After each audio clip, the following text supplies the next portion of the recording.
আসসালামু আলাইকুম, সবাই কেমন আছেন? দেখেন আজকে আমরা মাখা করব। এই যে আজকে আমরা চালটা দিয়ে আমরা দিয়ে তেঁতুল দিয়ে মাখা করব।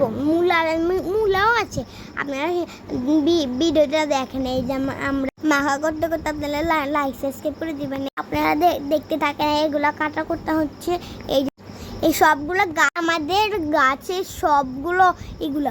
এই যে দেখ, যে এই দিনে আমরা মূলা দিয়ে চালটা দিয়ে মাখা করছি। চাল সব কিছু কাটাকুটি শেষে আমরা এখন মেখে নিচ্ছি। এত বেশি মজা হয় আমাদের হাতের আর কি মাখাটা। এই যে দেখ, আমার জিভে পানি চলে এসেছে, এমনভাবে মাখা করছে। আমার মন চাচ্ছে আমি এখনই নিয়ে খেয়ে ফেলে। এগুলোতে মজার মজার আচার দিয়েছে আমাদের। এই যে দেখেন, মেরেজ দিয়ে দিল, নুনটা আগে দিয়ে দিয়েছে। এটা খেতে অনেক মজা, একটু ঝাল বেশি, কিন্তু এটা খেতে এত এত মজা। এই যে আপনার সাথে কথা বলতে বলতে আমাদের মাখা শেষ। এখন আমরা সবাই খাচ্ছি, দেখেন এমনি এমনি করে। Tata, bye bye. আপনারা লাইক সাবস্ক্রাইব কিন্তু করে দিবেন।